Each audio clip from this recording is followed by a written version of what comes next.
নবীর উপরে আল্লাহ কোরআন নাজিল করছেন, এই নবীর উম্মতেরই সবচেয়ে বড় ভাগ্যবান। সে আওয়াজটা শুনছো, আর তোমরা একটা গ্রাম পাইছো। কাহা? তোমরা কি লৌহে মাহফুজে গেছো? কয় না। তো লৌহে মাহফুজ দেখছো? কয় না। তো লৌহে মাহফুজে যেখানে কোরআন সংরক্ষিত, সেই লৌহে মাহফুজের একটা গ্রাম আল্লাহ তোমাদের নাকের মধ্যে এসে পুষিয়ে দিছে। সবাই বলেন আল্লাহু আকবার। এবার আসেন, আপনারা কবরের পাশে জানতো দুনিয়াটাতে এখন শান্তি না অশান্তি? আওয়াজ দেন, জোরে কয় না। ফেতনা বেশি না ফেতনা কম? ফেতনা।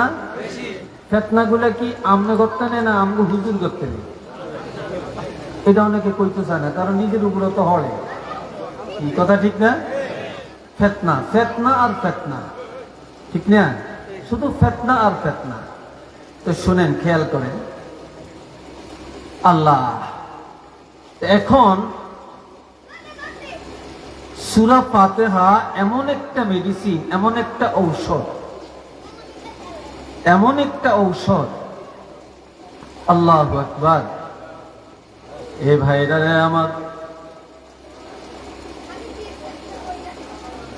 আল্লাহর হাবিব রাহমাতুল লিল আলামিন বলেছেন, কেউ যদি সূরা ফাতিহা শরীফ পড়ে কবরের কাছে যায়,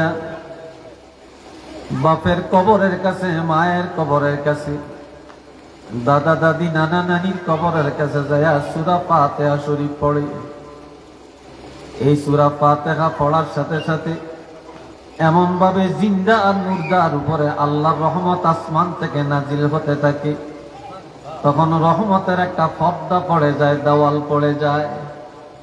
এই জন্য ইমাম গাজ্জালী রহমতুল্লাহ আলাইহি বলেছেন, তোমরা যখন কবরের কাছে যাইবা, আউযু বিল্লাহ বিসমিল্লাহ না পড়ে, সূরা ফাতিহা না পড়ে, কিছু না পড়ে, কবরের কাছে যে 1 মিনিট চুপ করে দাঁড়াইবা। কবরের কাছে তোমার আব্বা, তোমার দাদা, তোমার শ্বশুর, তোমার আপন জনের কবরের কাছে যখন যাবা, কিছুক্ষণ চুপ করে দাঁড়াইবা। এই দাঁড়ানোর কারণে তুমি তোমার বাবার কবরের কাছে গেলা, দাদা কবরের কাছে গেলা, তখন তারা রুহানি ভাবে তোমাকে চিনতে পারবে তুমি ছেলে না নাতি না ভাই। যখন তুমি আউযু বিল্লাহ পড়বা, বিসমিল্লাহ পড়া শুরু করবা, যখন সূরা ফাতিহা পড়বা, তখন আল্লাহর রহমত এমন ভাবে নাজিল হবে, তখন জিন্দা আর মুর্দার মাঝখানে রহমতের পর্দা পড়ে যাবে। এই রহমতের পর্দার কারণে আর কেউ কাউকে চিনতে পারবে না। সুবহানাল্লাহ বলেন না? এমন ভাবে নাজিল হবে। এখন এটা নিয়েও বর্তমানে সমালোচনা চলছে, ফতুয়াবাদী চলছে। কবরের কাছে যায় কোরআন তেলাওয়াত করা জায়েজ নাই, ফাতিহা পড়া জায়েজ নাই, ইখলাস পড়া জায়েজ নাই, অথচ এটা হাদিস। অথচ এটা কি? হাদিস। হাদিসকে অস্বীকার করে হাদিস নিয়ে ফিতনা চলছে। এরপরে আসেন, এই পৃথিবীতে কয়টা গাছ আছে এটা বলতে পারবেন? কতটা লতা পাতা আছে বলতে পারবেন? গাছের মধ্যে কতটা পাতা আছে বলতে পারবেন? কারণ এখন ইন্টারনেটের যুগ, ইউটিউবের যুগ, ফেসবুকের যুগ, গুগলের যুগ। গুগলে সার্চ করলে এটা কি বাইর করতে পারবেন কতগুলি গাছ আর কতগুলি পাতা? এটা পারবেন না। কিন্তু আমার ভাইরা, আমল শিখেন। কেউ যদি মহব্বতে একবার সূরা ফাতিহা শরীফ পাঠ করে, কয়বার? কেউ যদি একবার সূরা ফাতিহা শরীফ পাঠ করে, এই সাথে সূরা ইখলাস 3 বার পাঠ করে, সারা পৃথিবীর মধ্যে যতগুলো গাছ আর যতগুলো লতা, এই গাছ আর লতার মধ্যে যতগুলি পাতা, ততগুলি নেক আমল আল্লাহ আপনার আমলের মধ্যে দান করে দিবে।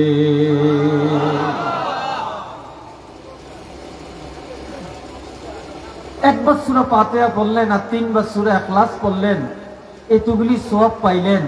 এটা কি সাধারণ কথা? বলেন, এটা কি সাধারণ কথা? এটা তো স্বাভাবিক কথা না। কিন্তু আমরা এই আমলের কাছে যেতে চাই না। এক ব্যক্তি রাত্রে ঘুম যায়, ঘুম যাওয়ার আগে প্রতিদিন একটা আমল করে। আমলটা কি? সূরা কাফিরুন একবার ওযু করার পর ওযু করিয়া ঘুমান, আর ওযু করে ঘুমানো সুন্নত। আর ঘুম যাওয়ার পরে যদি আপনার ওযু নষ্ট হয়ে যায়, এটার জন্য আপনি দায়ী না, এটার জন্য আপনি দায়ী না। আপনি ওযু করে ঘুমাবেন, ঘুম যাওয়ার পরে হাঁটুর উপরে কাপড় চলে আসছে, এটার জন্য আপনি দায়ী হবেন না। কিন্তু আপনি সারা রাত পাক থাকলেন, ওযু করে যখন ঘুম গেলেন, কষ্ট করে একটু ওযু করে ঘুমাইলেন, এই রাত্রের মধ্যে যদি আপনার ইন্তেকাল হয়ে যায়, আল্লাহর রাসূল বলছেন এই লোকটা শহীদের মর্তবা নিয়া জান্নাতি হইয়া কবরে চলে যায়। জোরে বলেন আল্লাহু আকবার। শুধু ওযু করলেন, ওযু করে ঘুমাইলেন। ওযুর এত দাম, অথচ আমরা ওযুটা করতে চাই না। আর ওযুটা করতে আমার আপনার কি টাকা খরচ হবে? হ্যাঁ, টাকা খরচ হবে না। আচ্ছা, এখন একজন বুজুর্গ প্রতিদিন ওযু করে 2 রাকাত নামাজ আদায় করে ইস্তেগফার করে দুরূদ শরীফ পড়ে ঘুম যায়। তো শুয়া শুয়া সে একবার সূরা কাফিরুন পড়ে, 2 বার সূরা কাফিরুন, 3 বার সূরা ইখলাস, 2 বার সূরা কুল ইয়া আইয়ুহাল ফালাক, এরপর কুল আউযু বিরাব্বিল ফালাক, কুল আউযু বিরাব্বিন নাস। অর্থাৎ সূরা ফালাক 2 বার, সূরা নাস 2 বার, আর সূরা ইখলাস 3 বার পড়িয়া সে এরকম চারিদিক দিকে একটা ভূ দিয়া সে ঘুম যায়। রাত্রে সোর আইছে, কি আসছে? রাত্রে সোর আসছে, এটার কলা গাছের কলা ছড়া কাটছে। কি আসছে? কলা ছড়া কাটতে। এখন কলা ছড়া কাটতে গেছে, আর এক হাতে কলা ছড়া ধরছে, আর এক হাতে দাও দিয়া শ্রেণী দিয়ে একটা গাছ কম দিব। ওই শ্রেণীর জায়গায় শ্রেণী, কোবের জায়গা কম, হাতের জায়গা হাত, এটা লড়তে পারে না। এটা সুবহানাল্লাহ কম না? এটা লড়তে পারে না। সকালবেলায় উঠে দেখে কলা ছড়া দিলে দাঁড়িয়ে রয়েছে সরে, কয় কি রে? তা আমি আসছিলাম কলা ছড়া কাটতাম, এখন আমি কোনো যাইতাম পারি না, কোনো দিশা মিশা পাই না। শেষে ওই হুজুরে আবার সূরা ফাতিহা পড়িয়া, সূরা ইখলাস পড়িয়া তাকে একটা ফু দিছে, আর আল্লাহ ছড়িয়ে দিছে। এরপরও ওয়াদা করছে জীবনে আর চুরি করতো না। আপনি চোরেরে ভয় করেন, আপনি সূরা ফাতিহা পড়িয়া রাত্রে ঘুম যান, সূরা ইখলাস 3 বার পড়েন, সূরা কাফিরুন 3 বার পড়েন, সূরা ফালাক 2 বার, সূরা কাফিরুন 2 বার পড়েন, সূরা ফালাক 2 বার পড়েন, সূরা নাস 2 বার পড়ে আপনি শুইয়া পড়েন। দেখবেন আপনার বাড়ি, আপনার গরু ছাগল, আপনার সন্তান, আপনার বাগান, আপনার ফসল সবকিছুর হেফাজত আল্লাহ করবেন। জোরে বলেন, কে করবেন? আল্লাহ করবেন। মনে থাকবে আপনাদের? চিল্লিয়ে বলেন, মনে থাকবে? আল্লাহ কবুল করুক, সবাই বলেন আমিন। আমরা আসছি তো কিছু আমল শিখার জন্য, এই কথা ঠিক কিনা? আমল শিখার জন্য, যে আমরা কয়েকটা আমল পাইলাম নাকি? আচ্ছা, এইবারে আসেন, সকাল বেলায় রাসূল বলছেন ঘুম থেকে জেগে তোমরা আল্লাহর সাথে কথা বলা ছাড়া কাজে যাও না। সকাল বেলায় মা বোনরা, কোন যুবকরা, কোন বুড়া, আপনি সকালে ঘুম থেকে জাগার পরে ফজরের নামাজ পড়ে আল্লাহর সাথে কথা বলতে বলছে, আল্লাহর সাথে কথা বলা ছাড়া তোমরা বাড়ি ত্যাগ করিও না। এখন আল্লাহর সাথে কথা বলাটা এটা কি? এটা হলো কোরআন তেলাওয়াত। জোরে বলেন, এটা কি? আর একটু জোরে কোন? এটা কোরআন তেলাওয়াত। একজন মহিলা সেই জাহিলি যুগে খুব আবেদা ছিল। এই মহিলা 5 ওয়াক্ত নামাজ আদায় করে, প্রতিদিন অবসর টাইমে কোরআন পড়ে, সকাল বেলায় কোরআন তেলাওয়াত ছাড়া কোনো কাজে হাত দেয় না। হঠাৎ করে বস্তির মধ্যে আগুন লেগে যায়। কি লেগে গেল? আগুন। বস্তি তো দাউ দাউ করে জ্বলছে, যারা টের পাইছে তারা আত্মরক্ষা করেছে। কিন্তু মহিলা খালি কোরআন পড়তে আছে। যেই ঘরে, যেই বস্তিতে বসে কোরআন পড়তেছে, এই বস্তির চারিদিকে আগুন গ্রাস করে ফেলছে, দাউ দাউ করে আগুন জ্বলছে, আগুন জ্বলছে। এখন মানুষ দূরে থেকে দাঁড়িয়ে খুব আর্তনাদ করে, হয়রান পেরেশান, যে মহিলাটা মনে পড়া গেছে, ছাই হয়ে গেছে, তার হাড্ডিও মনে পাওয়া যাবে না, যেইভাবে আগুন জ্বলছে। আস্তে আস্তে যখন আগুন নিভে গেছে তখন ছাই পড়ে আছে, এখন ছাইগুলো সরায় আর মহিলারে তালাশ করে যে মহিলার হাড্ডিগুলি পাওয়া যায় কিনা, কারণ তাকে তো আর আরাম পাওয়া যাবে না, জিন্দা পাওয়া যাবে না। এবার ছাইয়ের স্তূপগুলি তালা সরাইয়া তালাশ করে দেখতেছেন যেই জায়গায় মহিলা বসে বসে আল্লাহর কোরআন তেলাওয়াত করছিলেন, এখনো ওই জায়গায় অবিকল ভাবে বসে বসে আল্লাহর কোরআন তেলাওয়াত করে। আল্লাহর কোরআনও পড়া যায় না, মেয়ে লোকটাও পড়া যাইতেছে না। একটু সুবহানাল্লাহ জোরে কম না? তো সবাই জিজ্ঞাসা করে, এই যে আগুন লাগছে সব ছাই আপনি দেখেন না? এখন মহিলা কোরআন বন্ধ করে নজর দিয়ে দেখে সব পড়া যায় সরকার। বলে না, আমি তো টের পাই না, আমি তো কোরআন পড়তেছিলাম। তাহলে দেখেন, মানুষ যখন আল্লাহর সাথে কোরআন তেলাওয়াতের মাধ্যমে আল্লাহর সাথে কথোপকথন শুরু করে, তখন তার হেফাজত কে করে? কোরআনের হেফাজত কার হাতে? আর কোরআন যারা তেলাওয়াত করে তাদের হেফাজত কার হাতে? আল্লাহর হাতে। একটু চিল্লিয়ে বলেন আলহামদুলিল্লাহ। আজ ভাই আমাদের ঘরে টেলিভিশন আছে, আমাদের ঘরে মোবাইল আছে, অনেক ঘরের টেলিভিশনও এখন দেখে না, এখন মোবাইলেই টেলিভিশন। কি কথা ঠিক কিনা? মোবাইলেই টেলিভিশন।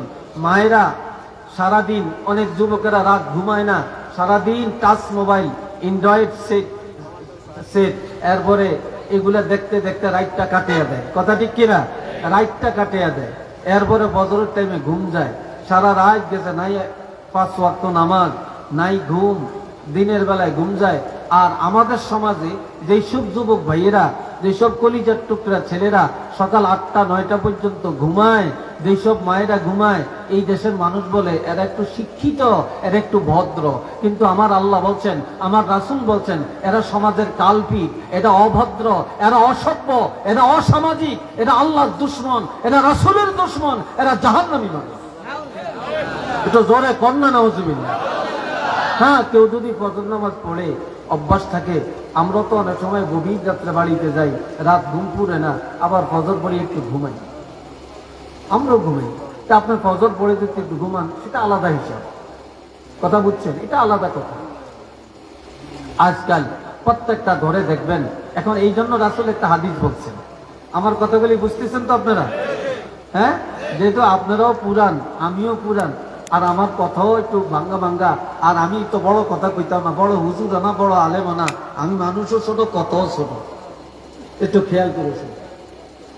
قال رسول الله صلى الله عليه وسلم لا تجعلوا بيوتكم مقابر إن الشيطان ينفر من البيت الذي تقرأ فيه القرآن وفي رواية إن الشيطان ينفر من البيت الذي تقرأ فيه سورة البقرة وقال رسول الله صلى الله عليه وسلم علموا نساءكم سورة الواقعة وسورة النساء وسورة الملك وسورة الياسين। সবাই বলেন আলহামদুলিল্লাহ। এবার রাসূল বলছেন কি, ও যুবকরা, ও মায়েরা, একটু খেয়াল করে শোনেন, একটু খেয়াল করে শোনেন। রাসূল কি বলছেন? আপনাদের অনেক ফায়দা হবে, অনেক উপকার হবে। জীবনে অনেক ঘুমাইছেন, অনেক খাইছেন, অনেক কথা বলছেন, আজকে একটু আমার এই কথাটা শোনেন। আমি অনুরোধ করছি সবাই, যুবকরা একটু খেয়াল করো। রাসূল কি বলছেন? উম্মতেরা রে আমার, রে আমার আদরের উম্মতেরা, আমি রাসূল তোমাদেরকে হুঁশিয়ার করে দিলাম, তোমরা তোমাদের ঘরগুলাকে কবর বানাইও না, তোমাদের ঘরগুলারে কবর বানাইও না। এখন কবরই একটা, ঘরই আরেকটা, কিন্তু নবী বলছেন তোমাদের ঘরের কি বানাইও না? জোরে বলেন, কি বানাইও না? কবর বানাইও না। ঠিক কেন ঘরের বলছে কবর বানাইও না? এটার কারণ কি? রাসূল বলছেন লা তাজালু বুয়ুতাকুম মাকাবিরা, সাবধান, তোমাদের ঘরের তোমরা কোনোদিন গোরস্থান বানাইও না।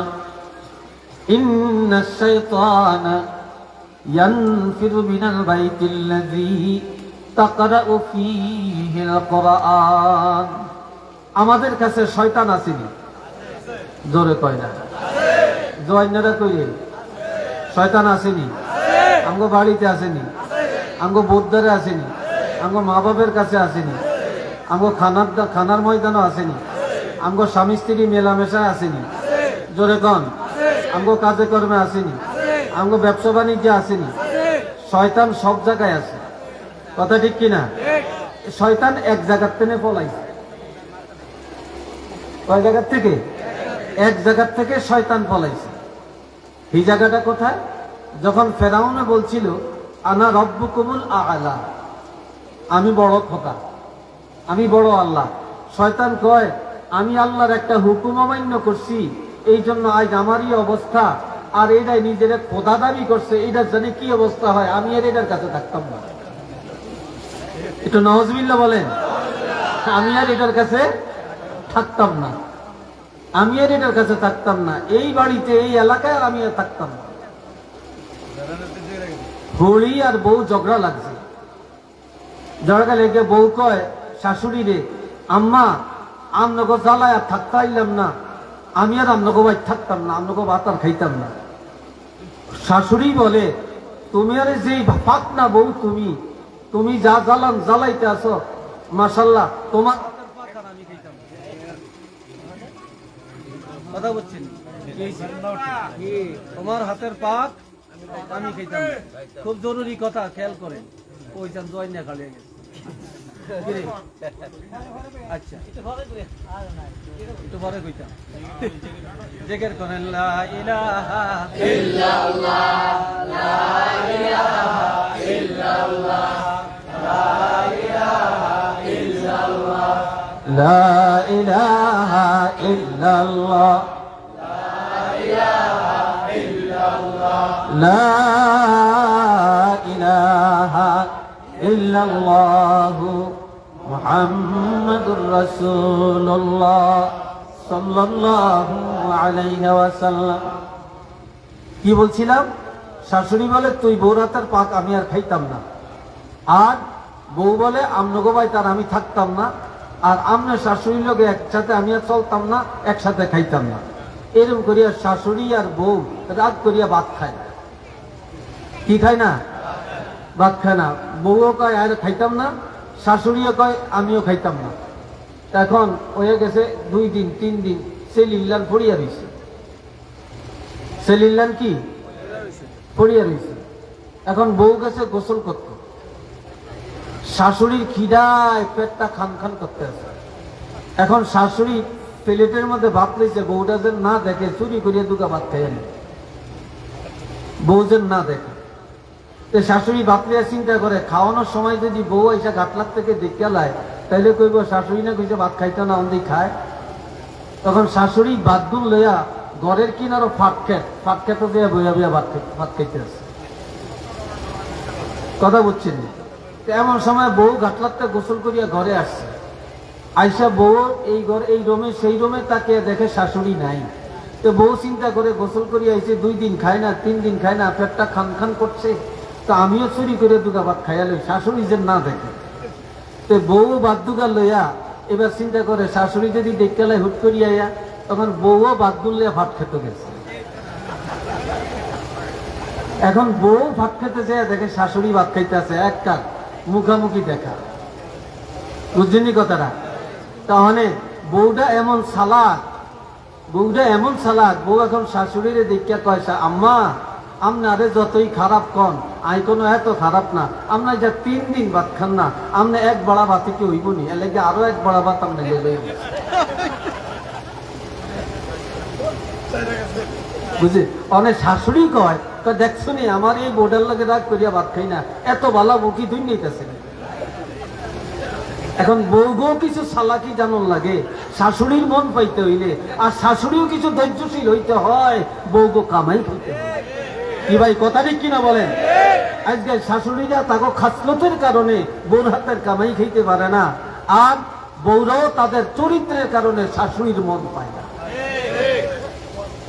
ঠিক না? শাশুড়ির মন পায় না। রাসূল কি বলছেন যে তোমরা এই দুনিয়ার মুসলমান, তোমরা জানিয়া রাখবা, তোমরা নারী হও পুরুষ হও, যুবক হও আর বৃদ্ধ হও, শাশুড়ি হও আর বৌমা হও, প্রতিদিন ঘরের মধ্যে কোরআন তেলাওয়াত করবা। যে ঘরের মধ্যে প্রতিদিন কোরআন তেলাওয়াত করা হবে ওই ঘরের মধ্যে আর কোনো ফিতনা থাকবে না, ঝগড়া থাকবে না, শয়তান থাকবে না, শয়তান দূর হয়ে যাবে। আর একটা হাদিসে রাসূল বলেছেন, ইন্নাশ শাইতানা ইয়ানফিরু মিনাল বাইতিল্লাযী তাকরাউ ফীহি সূরাতুল বাকারা। প্রতিদিন তোমরা ঘরের মধ্যে সূরা বাকারা শরীফ তেলাওয়াত করো। যে ঘরে প্রতিদিন একবার সূরা বাকারা তেলাওয়াত করা হবে ওই ঘরের থেকে আযাব, গজব, হিংসা, ফিতনা, যত মারামারি, হিংসা সব দূর হয়ে যাবে। শয়তান আর এই ঘরের মধ্যে ফিতনা লাগাবার সুযোগ পাবে না। একটু চিল্লিয়ে বলেন না সুবহানাল্লাহ। আরেকবার কোন আলহামদুলিল্লাহ। তাহলে এই আমলটা আপনারা আরেক দিকে চান কেন? ওই বেটা কাজ করে করো, আপনারা অন্য কাম করার সময় আইছে। আমার কথাগুলি মনে হয় আপনাদের কাছে একটু তিতা লাগে নাকি, অযৌক্তিক লাগে মনে হয়? হ্যাঁ, সবাই বলেন আলহামদুলিল্লাহ।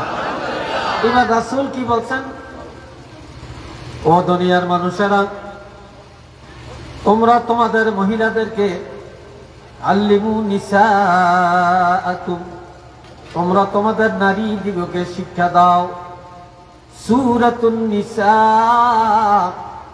কোরআন শরীফে সূরা নিসা নামক একটা সূরা আছে, আসেনি? তোমরা মহিলাদেরকে কোরআন শিক্ষা দাও, তবে সহিভাবে সূরা নিসা শিক্ষা দাও। ওয়া সূরাতুন নূর, সূরা নূর মহিলাদেরকে শিক্ষা দাও। ওয়া সূরাতুল ওয়াকিআ, সূরা ওয়াকিআ শিক্ষা দাও। ওয়া সূরাতুল মুলক, সূরা মুলক শিক্ষা দাও। ওয়া সূরাতুল ইয়াসিন, সূরা ইয়াসিন তাদেরকে সহিভাবে শিক্ষা দাও। কেননা এই সূরাগুলোর মধ্যে মহিলাদের আদর্শ রয়েছে, এই সূরাগুলোর মধ্যে মহিলাদের শিক্ষার অনেক কিছু রয়েছে। একটু চিল্লিয়ে বলেন না আলহামদুলিল্লাহ। আরেকবার কোন আলহামদুলিল্লাহ। হযরত আব্দুল্লাহ ইবনে মাসউদ রাদিয়াল্লাহু অসুস্থ। যারা বলেন তিনি কি অসুস্থ? তো তিনি যখন অসুস্থ, হযরত ওসমান গনি রাদিয়াল্লাহু তখন রাষ্ট্রপ্রধান। তো হযরত ওসমান গনি রাদিয়াল্লাহু ওনাকে দেখতে গেলেন। তা আপনারা রোগী দেখতে যখন যাবেন, এই দেখাটা সুন্নত। আর রোগীর কপালে হাত দিয়া অথবা ডাইন হাতে ধরিয়ে জিজ্ঞাসা করবেন যে ভাই আপনি কেমন আছেন, কেমন লাগে, আপনার কি অবস্থা, কৌশলাদি করবেন, আপনার কি প্রয়োজন, কি খেদমত লাগবে, এটা সুন্নত। আর কেউ যদি একটা প্রতিবেশী একজন রোগীকে দেখতে যায়, পায়ে হাইটা দেখতে যায়, তাহলে তার আমলের মধ্যে আল্লাহর রাসূল বলছেন তাকে আল্লাহ পাক একটা জিহাদের সওয়াব দান করে দিবেন। কিসের সওয়াব? জিহাদের সওয়াব দান করবেন। বলেন না আলহামদুলিল্লাহ।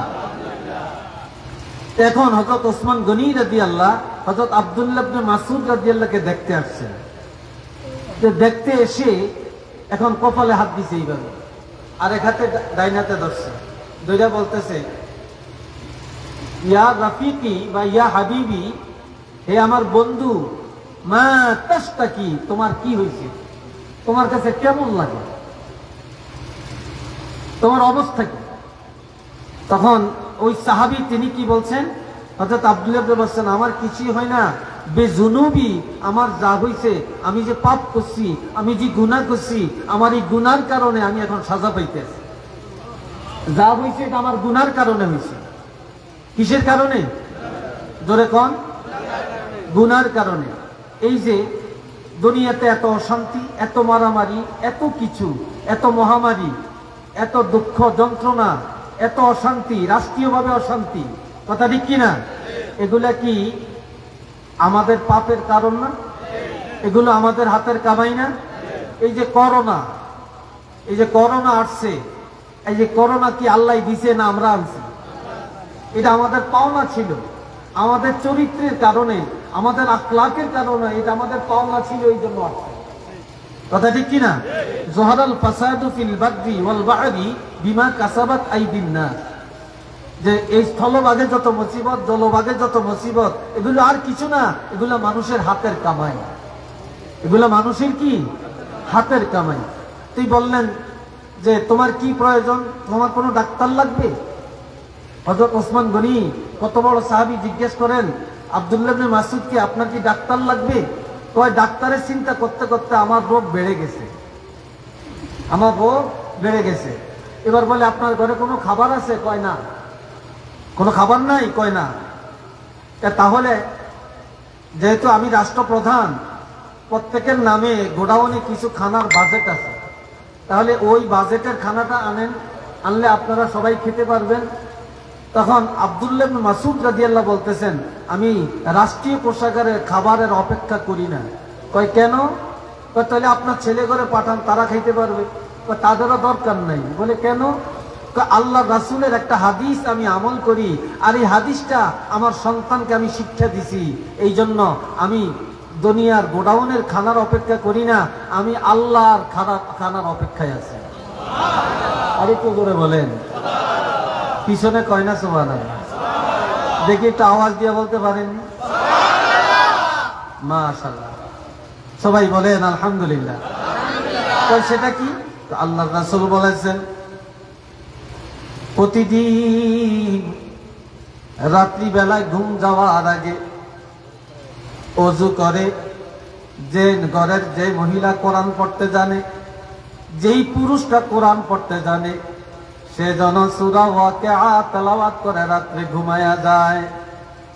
রাসূল বলেছেন, যে মহিলা, যে পুত্রবধূ, যে শাশুড়ি, যে ভাবি, যে চাচি, যে খালা আম্মা, যে ফুফি আম্মা, যে যুবক, যে বুড়া ঘরের মধ্যে সূরা ওয়াকিয়া রাত্রিবেলায় তেলাওয়াত করবে, রাত্রিবেলায় সূরা ওয়াকিয়া তেলাওয়াত করে ঘুমায়া যাবে, এই দুনিয়ায় কারো কাছে তার খানার জন্য হাত পাতা লাগবে না, তার রিজিকের ফয়সালা আল্লাহর পক্ষ থেকে হয়ে যাবে।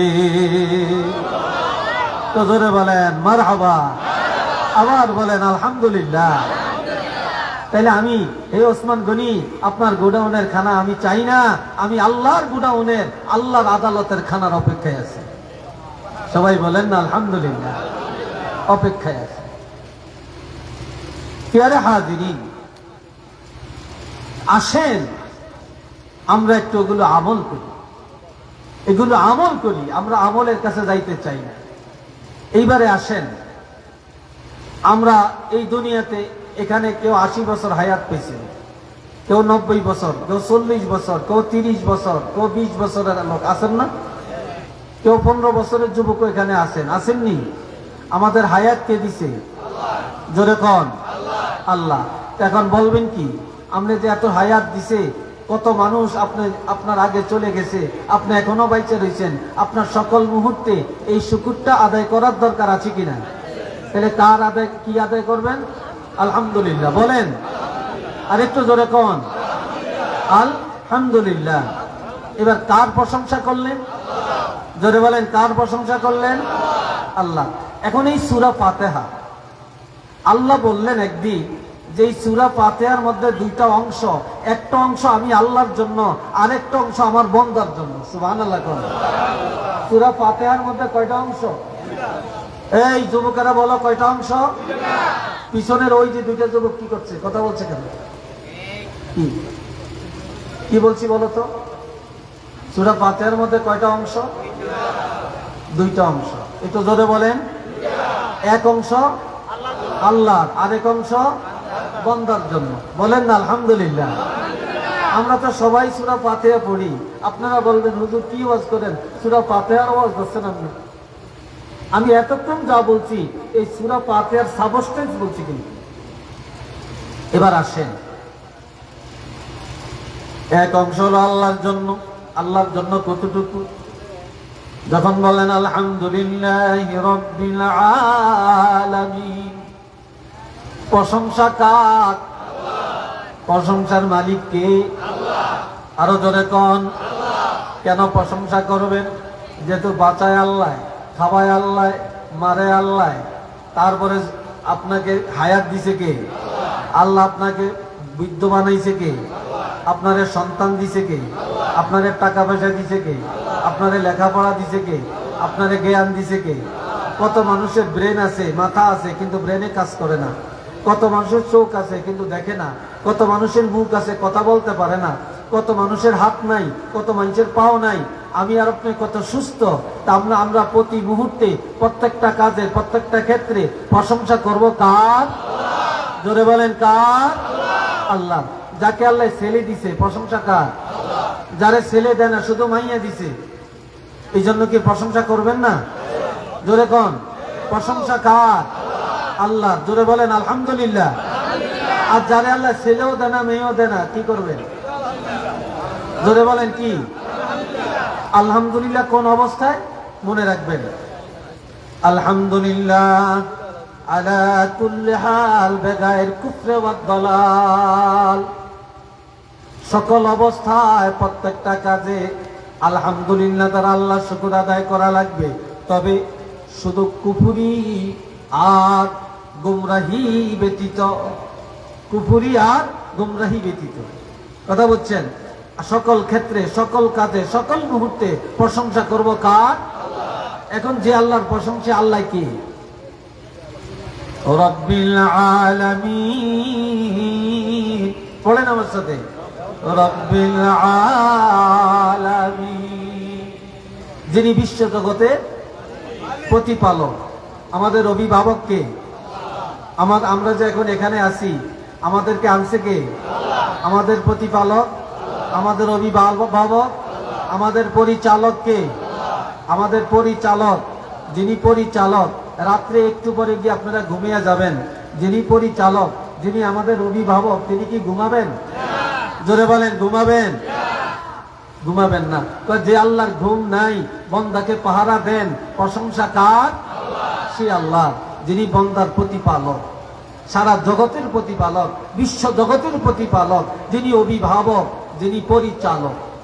এখন মনে করেন, গত 2-3 দিন আগে আমি আমার এলাকায় দেখি রাত্রে মাইকে প্রচার করতেছে সিলেট মাজারও যাইব। রাস্তা দিয়ে প্রচার করে দেখি, মাজারে যাইব, 1000 টাকা ভাড়া, কারা কারা যাইব, অমুক জায়গায় যোগাযোগ করতে বলছে। তা আমি হঠাৎ করে একটু কান পেটটা শুনলাম। তো এইভাবে অনেকে কক্সবাজার যায় না, সমুদ্র সৈকত দেখতে যায়, সেন্টমাটি যায়, আবার বিভিন্ন রিসোর্টে যায় কি না, গাড়ি ভাড়া করে যায়। তা আপনাদের এই গিলাতলি, চাপাতলি, বাড়িগাঁও মিল্লা একটা গাড়ি ভাড়া করছেন। এখন গাড়িটায় 50 জন যাত্রী ধরে। এখন গাড়িটা এখান দিয়ে ছাড়িয়ে আসতে ওই নারায়ণপুরের ওই রাস্তায় কোথায় গেছে? মতলব। রাত 10টায় ছাড়িয়ে গেছে। তো মতলব গেছে, মতলবের থেকে বাবুরহাট গেছে। এখন বাবুরহাট থেকে সোজা রাস্তা এখন চারপিয়ার থেকে কুমিল্লার দিকে রওনা করছে, ঠিক কিনা? এইবার সব প্যাসেঞ্জাররা এই সিটটারে টান দিয়া লম্বা করে পালিয়া এখন ঘুম যাইতেছে। যাইনিও কেউ? ভাই যাইনি, ঘুম যাইতে আছে। এখন ড্রাইভারে বা ট্রেন অফ করে দিছে। এবার ড্রাইভারে পিছনে নজর দিয়ে দেখে সব প্যাসেঞ্জাররা ঘুম যায়। যাত্রীরা কি করে? ঘুম যাইতেছে, সিটটা লম্বা করে পালিয়ে দিয়া ঘুম যাইতেছে। ড্রাইভারে তো রাস্তা তো সোজা, রাস্তা সোজা, গাড়ি চলো, ব্যাকে ঘুম যায়। আমি আর বসে থাকতাম, ফিরতাম, আমিও ঘুম যাই। গাড়িটা চলবো নি ভাই? এই জোরে বলেন, গাড়িটা চলবে? গাড়িটা কোথায় যাইব? গাড়ি হ্যাঁ, ভালো যাইব, খাদো যাইব, না হলে সব শেষ হয়ে যাইব। কথা ঠিক কিনা? এই জন্য আল্লাহ বলতেছেন, আল্লাহু লা ইলাহা ইল্লা হুয়াল হাইয়ুল কাইয়্যুম লা তা'খুযুহু সিনাতুন ওয়ালা নাওম। তিনি আল্লাহ, আল্লাহ ছাড়া কোনো ইলা নাই, কোনো মাবুদ নাই, কোনো সত্তা নাই। তিনি একমাত্র আল্লাহ। আছেন কে? আল্লাহ। তিনি চিরস্থায়ী, চিরঞ্জীবী, তার ঘুম নাই, তার জুরানিও নাই। এটা সুবহানাল্লাহ বলেন না? আল্লাহর ঘুম আছে? আল্লাহ জুরানি আছে? জুরানি নাই। তাহলে আমরা ঘুম যাই, সারা জগৎ ঘুমায়, কিন্তু পরিচালক ঘুমায় না। যেই পরিচালকের ঘুম নাই তিনি হলেন সুবহান। এই জন্য প্রশংসা কার? জোরে বলেন প্রশংসা কার? আল্লাহ। সবাই বলেন আলহামদুলিল্লাহ। আরে জোরে বলেন আলহামদুলিল্লাহ। আপনি সারাদিন এক ওয়াক্ত নামাজ পড়লেন না, আপনি সারাদিন আল্লাহর একটা হুকুম পালন করলেন না, নবীর একটা সুন্নত আদায় করলেন না, সারাদিন তাস খেলাইলেন, সারাদিন জুয়া খেললেন, সারাদিন যুবকরা সহ মাস্তানি করলেন, তারপরে আপনি রাস্তায় রাস্তায় হাঁটলেন, আপনি মদ পান করলেন, আপনি গাঞ্জা খাইলেন, তারপরে আপনি ইয়াবা খাইলেন, আপনি আজে আড্ডা দিলেন, আপনি মোবাইল নিয়ে কাটাইলেন, আর দিনের বলে 3 বার খাইলেন, পাক খারাপ হইলে আবার মার সাথে রাগারাগি, বেগমের সাথে রাগারাগি, তারপর আজকে এইটা কেন, ওইটা দেয় না কেন, এই খাইলেন, এই খায়া যায়া আবার আপনার শয়তানি শুরু করলেন। এখন এই যে রিজিকটা খাইলেন, খায়া মুখে বললেন আলহামদুলিল্লাহ। কথা ঠিক কিনা? কি বললেন? আলহামদুলিল্লাহ। আপনার শুকুর আদায় হয়েছে নি? হয় নাই। কি বলেন? শুকুর আদায় হয় নাই। এখন আপনি আল্লাহর নিয়ামত খায়া আপনি মুখে বললেন আলহামদুলিল্লাহ, আর আল্লাহর নিয়ামতের শক্তিটা দিয়া আপনি যদি হালাল কাজ করেন, সত্য কথা বলেন, সত্য পথে চলেন, নামাজ আদায় করেন, রোজা পালন করেন, হজ ফরজ হলে হজ করেন, আল্লাহর প্রত্যেকটা হুকুম পালন করেন, এই আল্লাহ রিজিক খায়া এই শক্তি দিয়া, তাহলে আপনি জবানেও শুকুর আদায় করলেন, আপনি ইবাদতের মাধ্যমেও আল্লাহ শুকুর আদায় করলেন। আর যেই লোকটা আল্লাহর নিয়ামত খায়া আল্লাহ শুকুর আদায় করলো, আল্লাহ রাসূল বলেন এই লোকটার জন্য বেহেশত আল্লাহ ওয়াজিব করে দিয়েছেন। আরেকটু জোরে বলেন আল্লাহু আকবার। বলেন আলহামদুলিল্লাহি রাব্বিল আলামিন। আল্লাহু আকবার। এবার আসেন, একজন লোক, ঘন্টা পুরে গেছে নাকি? হ্যাঁ, বিরক্ত হচ্ছেন আপনারা? এই যুবকরা কষ্ট পাইতেছ? মাশাআল্লাহ। আমি যা বলছি প্রত্যেকটা কথা যদি আপনারা গিরা ধরেন, আপনার বাড়িতে গিয়ে আমল করেন, এটা কাজে লাগবে, এটা কাজে লাগবে ভাই। আমরা তো আজকে ওয়াজ বুঝি না, ওয়াজ গ্রহণ করতে চাই না, হেদায়েত চাই না। আমরা তো চাই এখন তানসান, আমরা চাই এখন হাসি তামাশা, আমরা চাই এখন নাচানাচি। কথা ঠিক কিনা? নাচানাচি আমরা এগুলা বেশি পছন্দ করি। আল্লাহ সবাইকে বুঝ দান করুক, সবাই বলেন আমিন। আর একটু চিল্লিয়ে বলেন আমিন। আল্লাহ তুই বলতেছিলাম দুরূদ শরীফ পড়েন, সাল্লাল্লাহু আলা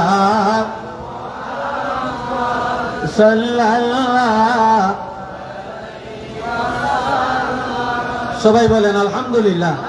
একটা লোক বড় বুজুর্গ আল্লাহর ইবাদত করে, কিন্তু সে খানা পায় না, অভাব, রিজিক নেই। কি নাই? রিজিক নাই। তো এই লোকটা বাগানে গেছে, দেখি কোনো খাবার পাই কিনা। এই 3 দিন খাইলে হারাম খাইতে পারতো, কিন্তু খায় না। আর আমরা যদি এক বেলা না খাইতে পারি, কি আর হালাল কি আর হারাম এই চিন্তা করি না। কি ভাই কথা ঠিক কিনা? আজকে আমরা ওয়াজে ধরে না কেন, ওয়াজ ভালো লাগে না কেন, কোরআন ভালো লাগে না কেন, কত বড় বড় হুজুর দাওয়াত দেই, তারপরে আমরা হুজুর করে দাওয়াত ধরে হুজুর আসে না, না আসে, এই জন্য 20,000 30,000 টাকা হুজুরে অ্যাডভান্স দিয়ে আসি হুজুর। কি কথা ঠিক কিনা? কারণ এই হুজুরে আগে 10,000 না দিলে হুজুরে আইতো না, হুজুরে আইতো না। কথা ঠিক কিনা? এরকম আছে না? কত বড় বড় হুজুর আমরা দাওয়াত দিই। আল্লাহ করে বুঝদান করো। আমার লাইফে, আমার জীবনে, আমার এই 46 বছর এই ওয়াজের ময়দানে আজ পর্যন্ত কাউকে বলি না আমাকে অ্যাডভান্স দিয়ে যান। আলহামদুলিল্লাহ, আল্লাহর কাছে শুকর আদায় করি। তো ভাই ও আমার কলিজার টুকরা যুবকরা, পর্দার আলের মায়েরা শুনেন। তো এখন এই লোকটা পরহেজগার, কিন্তু 3 দিন খানা পায় না। খানার তালাশ করতে করতে বাগানে গেছে। কোথায় গেছে? বাগানে যায়া খাবার পায় না। বিশাল বাগান, বাগানে যায় খাবার পায় না।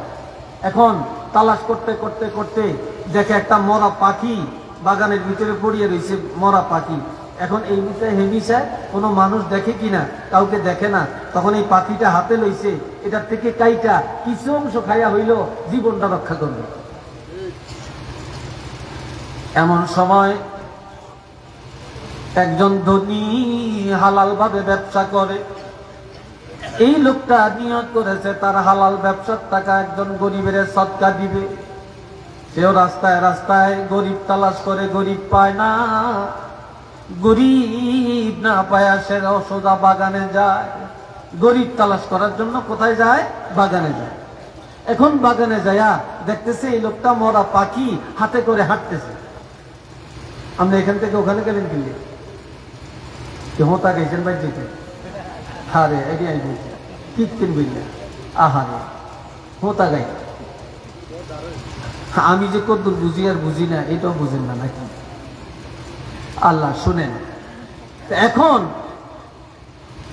ওই গরিব লোকটারে দেখা ধনী লোকটা ডাক দিছে, এই দাঁড়াও। দাঁড়াইছে, আমি কিছু হালাল টাকা সদকা দিব, গরিব খুঁজে পাই না, তবে আমি দূরের থেকে দেখে তোমারে ভালো লাগবে, এই নাও আমার হালাল টাকা তোমারে সদকা দিলাম। সুবহানাল্লাহ বলতেন না? তোমারে কি দিলাম? সদকা দিলাম। এখন এই লোকটা সদকা পায়া সোজা হাঁটা ধরছে। কিছু দূরে যায়, আয় দেখছে দিকটাকে দেখে মানুষ নাই। তখন হাত থেকে মরা পাখিটা ফেলে দিছে তালাইয়া। এখন বাজারে যায়া হোটেলের মধ্যে, এখন তো টাকা আছে, ওই লোক সদকা দিছে টাকা আছে না, এখন ওই টাকা দিয়া হোটেলের থেকে হালাল খানা কিনে খাওয়া শুরু করছে। আলহামদুলিল্লাহ বলতেন না? যেই লোকটা টাকা দিছে এই লোকটা আস্তে আস্তে আস্তে আস্তে যাইতে যাইতে পিছে পিছে হোটেলে যে তার সামনে বইছে। বইসে বলে, ভাই তুমি একটা মরা পাখি নিয়ে আসতেছো, আর তোমার হাতে পাখি দেখে আমি দূরের থেকে দেখে তোমাকে কিছু টাকা দান করলাম, হালাল টাকা। তুমি পাখিটা ফেলে দিয়া এরপরে বাজারে আইসা দোকানে হালাল খানা খাইতে লাগছো, কারণটা কি বলো? তাই ভাই আমি 3 দিন খেতে পাই না, হারাম খানা তো খাই না, এই জন্য বাগানে আসছি, হালাল খানা পাই না, এই জন্য হারামটা নিলাম, কেউ যেন না দেখে, কারণ আমার আল্লাহ দেখবে। আর আমি হয়তো আমি অন্যায়টা করলে আমার আল্লাহর কাছে মাপ চাবো, আল্লাহ তো মাফ করে দিবেন। আর এমন সময় তুমি আমাকে হালাল টাকা দিলা, এখন তো আর আমার হারাম খাওয়ার প্রয়োজন নাই, এই জন্য হারামটা ফেলে দিলাম, বাজারে আইসা দোকানে এসে হালাল খানা খাওয়া শুরু করলাম। সুবহানাল্লাহ। তখন ওই লোকটা আল্লাহর কোরআনের একটা আয়াত পড়িয়া তারে শোনায়। কি পড়িয়া শোনায়? কি রে তোর সত্যি তোরে কোন ভূতে হাইছিল? নজর আজ আসল নজর সত্যি, আজ আমার নজর সত্যি। এই ওয়াজিন ওয়া কেন আমার তো ভালো লাগতো না, তোর তো ওয়াজ তো ভালো লাগতো। আমি যদি এখন তামাশা করতে পারতাম, নাচতে পারতাম, তোকে হওয়া লাগবে ঘুরতে ভালো লাগবে, বেগ ঘুরতে ভালো লাগবে। কারণ আমার যত অধিকার আছে, আর আমি যেরকম তো করে ডাক দিতারিয়াম, গাড়ো ধরিয়া বসাইতারিয়াম, আরে হুজুরের দূর হাঁটতো না, কারণ এই দেশের মাটির সাথে আমার সম্পর্ক হয়ে গেছে।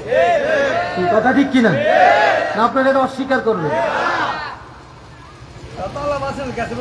আর আওফাও কথা এগুলো আমি বলি না, বলতো রাজি না। তো এখন কি আয়াত শোনালেন?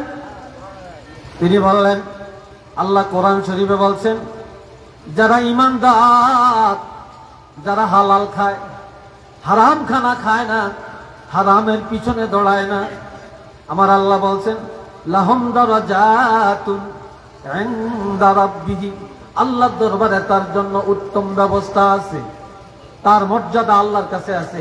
আল্লাহ তার মর্যাদা বাড়াবেন, অর্থাৎ আল্লাহ তার দিদারের ব্যবস্থা করে দিবেন, আল্লাহ দিদার তার হয়ে যাবে। 2 নম্বরে কি আছে? ওয়া মাগফিরাত, যারা হালাল পথে জীবন কাটায় আল্লাহ তার গুনাহগুলি মাফ করে দেন।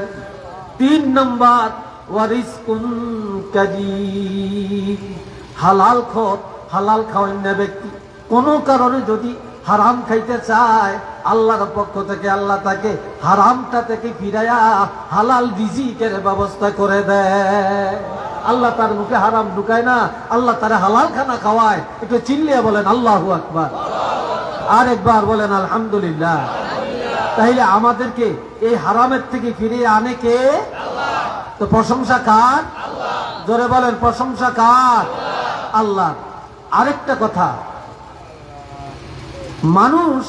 মানুষের প্রতি জুলুম করে, সবচেয়ে বড় জুলুম কোনটা জানেন? সবচেয়ে বড় জুলুম হলো বাক শক্তি বন্ধ করা। আপনার বাড়িতে একজন নেতা আছে, এটার ডরে আপনি কথা কন না, আপনার মুখ বন্ধ। এই কথা ঠিক কিনা? এটার ডরে আপনি কথা কন না, আপনার মুখ বন্ধ। ডরে কথা কন না, কি জানি আবার এতে মামলা দেয়নি, আবার আমার পিড়া পুড়া দেয়নি, ডরে। কথা ঠিক কিনা? আপনারা হয়তো অনেকে রাগ করবেন যে এই দেশের আলেমদের জবান বন্ধ ছিল, এই দেশের সুদীজনের জবান বন্ধ ছিল, এই দেশের মুনাজাত বন্ধ ছিল।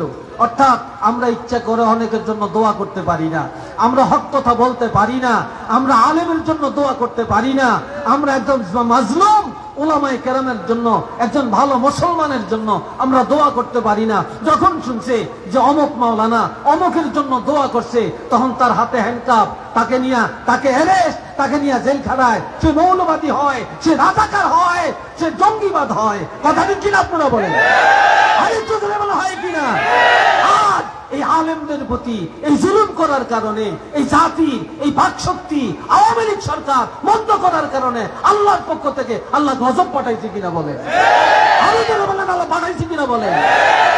এই দেশের আলেমদের জবান বন্ধ হয়ে গেছিল, আল্লাহ সে আলেমদের জবানকে খুলে দিয়েছে। প্রিয় কথা ঠিক কিনা বলেন? আলেমদের প্রতি যারা জুলুম করে তারা কখনো টিকতে পারে না, গজব আল্লাহর পক্ষ থেকে চলে আসে। কি ভাই, কথা ঠিক কিনা? আল্লাহর পক্ষ থেকে চলে আসে। আপনারা কলবরি বাইছেন? কিরে যুবকরা, কলবরি বাইছো? হ্যাঁ, কলবরি। কলের মধ্যে যখন বড় রুই মাছটা ধরে, তখন আপনারা কি করেন? টান মারেন না রশ্মি ঢিল দেন? জোরে কন। রশ্মি ঢিল দেন না? বড়শিটা হাতে থাকে আর ইয়া করতে থাকেন, রশিটা ঢিল দেয় আর মাছে এমি দৌড়ায়, হেমি দৌড়ায়, অমি দৌড়ায়, দৌড়াদৌড়ি করিয়া যখন থেকে মাছ গালির মধ্যে ভালো করে আটকাইছে, এবার কল টানা শুরু করে। কি ঠিক কিনা? এবার কি মাছ যাইতে পারে? এবার যাওয়ার ক্ষমতা নাই। আল্লাহ কয়, রশি আমার হাতে, শিখ আমার হাতে, শিখ আমার হাতে, আমি রশিকে একটু ঢিলা দিয়ে দিছি, তোকে গালির মধ্যে আটকা, তোরা এমি দৌড়া, হেমি দৌড়া, অমি দৌড়া, এটা কর, হেটা কর, জুলুম কর, অহংকার কর, বাহাদুরি কর, আর দুনিয়ার মানুষের হেস্তনেস্ত কর, জুলুম কর, যা করি না কর, দৌড়া দৌড়া, রশির গোড়া আমার কাছে, শিখ আমার কাছে, আমি আল্লাহ যখন টান ধরিয়াম তখন আর সত্যি পারবি না। এই কথা ঠিক কিনা? তখন আর ছুটনের ক্ষমতা থাকতো না। আচ্ছা, ছুটতে পারবি না। আমার কথা কি রাগ করছেন? জোরে বলেন, রাগ করছেন? আল্লাহ হেফাজত করো, জোরে বলেন আমিন। তাইলে এখন আমরা যে এখন বাক শক্তি ফিরে পাইলাম, এটার জন্য আমরা শুকর আদায় করব কার? জোরে বলেন কার? কোন আল্লাহ? যিনি প্রতিপালক, যিনি অভিভাবক। যা হয়েছে আল্লাহর পক্ষ থেকে।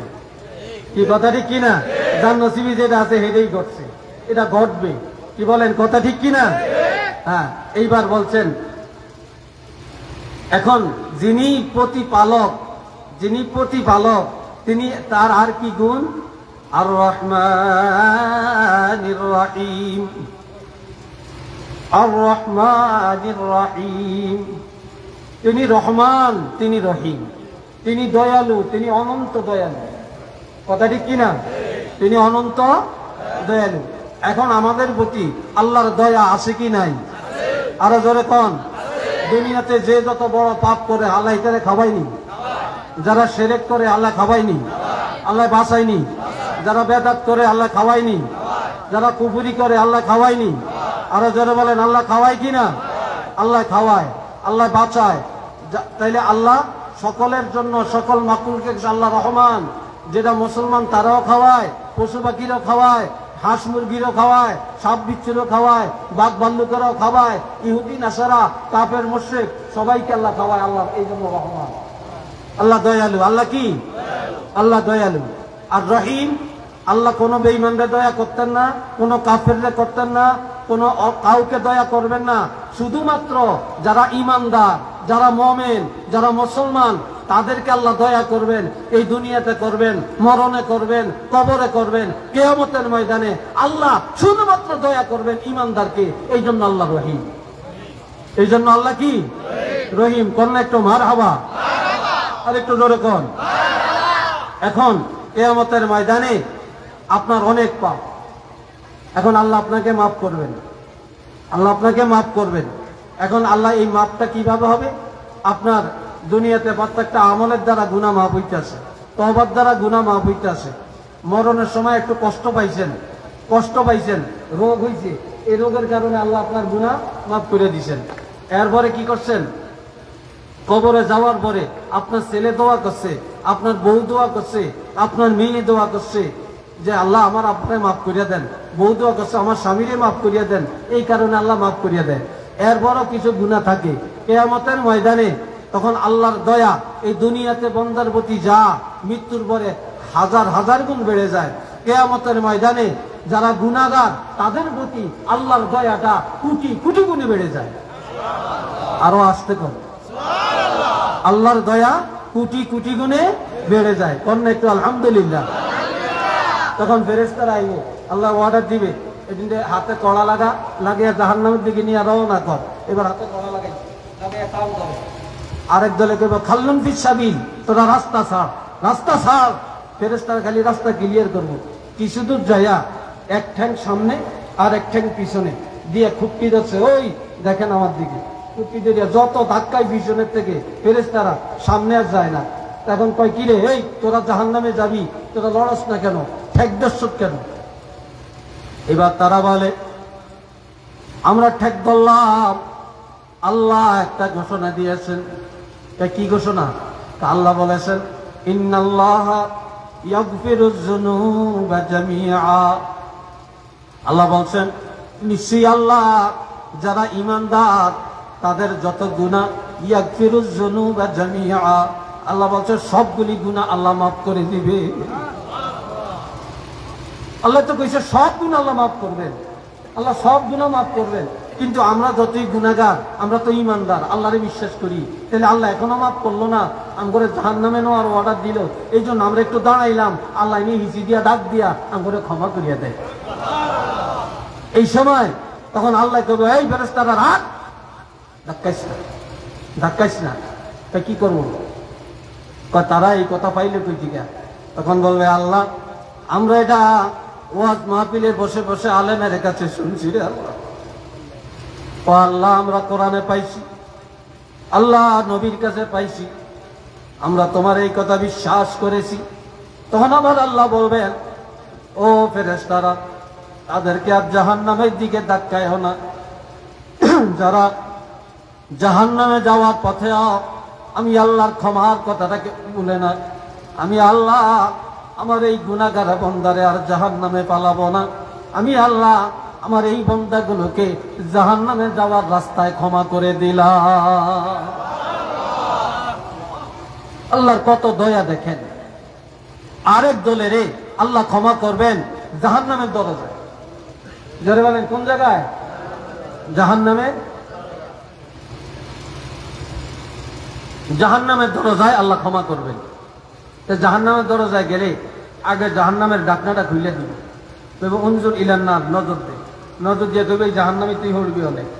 আচ্ছা জাহান্নামে পড়বে, জাহান্নামের দিকে নজর দিলে এটার হুঁশ থাকবে না, দিলে এখন থাকবে? হুঁশ থাকার কথা না তো। এই সময় আল্লাহর কাছে কেঁদে কেঁদে বলবে আল্লাহ তুমি না রাব্বুল আলামিন, তুমি না রহমানুর রহিম, তুমি না গফুরুর রহিম। রাব্বুল আলামিন ও আল্লাহ তুমি আমরা জীবনে এত গুনাহ করেছি, গুনার পরে আমাদের রিজিক বন্ধ করো না, আমাদের খানা বন্ধ করো না, আমাদের হায়াত মৌত সব তোমার নিয়ন্ত্রণে রাখছো, দুনিয়াতে অভাবে রাখো না রে আল্লাহ। আল্লাহ আজকে এত নির্দয় কেন হয়ে গেল? কি কারণে এত নির্দয় হয়ে গেল রে আল্লাহ? এই জাহান্নামে আমগরে ফেলে দিবা, তুমি আল্লাহর কাছে কি একটু মায়া লাগবে না? তোমার কাছে কি একটু দয়া লাগবে না রে আল্লাহ? কি কারণে তুমি জাহান্নামে ফেলে দিবা? তখন আমার আল্লাহ ওয়াকুল্লা শাইইন আহসাইনাহু কিতাবা, আল্লাহ বলেন আমি তোমাদের জীবনের সবকিছু কিতাব আকারে সাজিয়ে রাখছি। এই দেখো তোমরা দুনিয়াতে কি করেছ, আমি আল্লাহ সব লিপিবদ্ধ করে রাখছি, রেকর্ড করে রেখেছি। বন্দারে তোমরা বলো কি কারণে জাহান্নামে তোমরা? এই যে দেখো তোমাদের আমল, এই দেখো তোমাদের আমল। আমি আল্লাহ ডাকছি নামাজের দিকে, তোমরা গেছো সিনেমায়। আমি আল্লাহ ডাকছি হালালের দিকে, তোমরা গেছো হারাম পথে। আমি আল্লাহ ডাকছি ব্যবসার দিকে, তোমরা গেছো মদ জুয়ার মধ্যে, আমি আল্লাহ ডাকছি তোমাদেরকে ভালো কাজে। তোমরা গেছো গানের আড্ডায়, আমি আল্লাহ ডাকছি ওয়াজ মাহফিলে। আর তোমরা গেছো সিনেমা হলে। এই দেখো তোমাদের আমলগুলি, এগুলো তোমরা করছনি। তখন তারা সবাই জাহান্নামের দরজায় আমার আল্লাহর কাছে বলবে, আল্লাহ তুমি যা রেকর্ড করে রেখেছো রে আল্লাহ, এগুলা মিথ্যা নয়, এগুলা সত্য। এই গুনাহগুলি আমরা করছি। তবে আল্লাহ আমরা তো গুনাহ করছি, স্বীকার করলাম। আল্লাহ তোমারে মিথ্যাবাদী বানাই না, আমরা অপরাধী স্বীকার করে নিলাম। তবে আল্লাহ আমাদের গুনাহ যতই হোক না কেন, তোমার দয়া তোমার ক্ষমার কাছে তো সামান্য পরিমাণ রে আল্লাহ। তুমি আমাদেরকে জাহান্নামে পালিয়ে দিলে তোমার কোনো লাভ নাই, আর যদি ক্ষমা করে দাও তোমার কোনো ক্ষতি নাই। তখন আল্লাহ ওই জাহান্নামের দরজায় দাঁড়িয়ে বলবে, আমার যেই গুনাহগার বান্দা জাহান্নামের দরজায় নিজের গুনাহ স্বীকার করে নিল, আমি আল্লাহর সত্যবাদী বানাইলো, আমি আল্লাহ আমার এই বান্দারে আর জাহান্নামে পালাবো না। তখন আল্লাহ জাহান্নামের দরজায় বলবেন, যাও যাও, আমি আল্লাহ এই জাহান্নামের দরজায় তোমাদেরকে ক্ষমা করে দিলাম। আরেকটু জোরে বলেন না সুবহানাল্লাহ। তিনি হলেন আর রহমানির রহিম। আরেকবার কোন আর রহমানির রহিম, চিল্লিয়ে কোন আলহামদুলিল্লাহ। এরপরে বলছেন আল্লাহর আর কি পরিচয়? মালিক ইয়াউমিদ্দিন, মালিক ইয়াউমিদ্দিন। তিনি হলেন বিচার দিনের মালিক। কিয়ামতের মালিক কে? জোরে কয় না, জয়নারা করে সেদিনের মালিক কে? আরেকটু জোরে বলেন। সেই দিনের মালিক হবেন আল্লাহ। জোরে বলেন কে? বিচার দিনের মালিক আল্লাহ। তবে সেই দিনের বিচার হবে আল্লাহর হাতে। তবে একজনের সভাপতিত্বে আল্লাহ বিচারটা করবেন। একজনের সভাপতিত্বটা কি বলবো? এটা শেষ কথা। হ্যাঁ, কয়টা বাজে? হ্যাঁ, আচ্ছা শুনেন। আচ্ছা, কষ্ট হয় আপনাদের না? বিরক্ত লাগছে মনে হয় আপনাদের কাছে। আচ্ছা, এইবার আল্লাহ বলছেন, আমার নবী বলছেন কি, যখন আজান হয়, কি হয়? যখন আজান হয়, আজানের পরে আমি রাসূলের জন্য তোমরা আল্লাহর কাছে দোয়া করো। এই কথা শুনছে না? তোমরা আজানের পরে আমি রাসূলের জন্য আল্লাহর কাছে দোয়া করো। এই কথা শুনছেন? শুনেন না?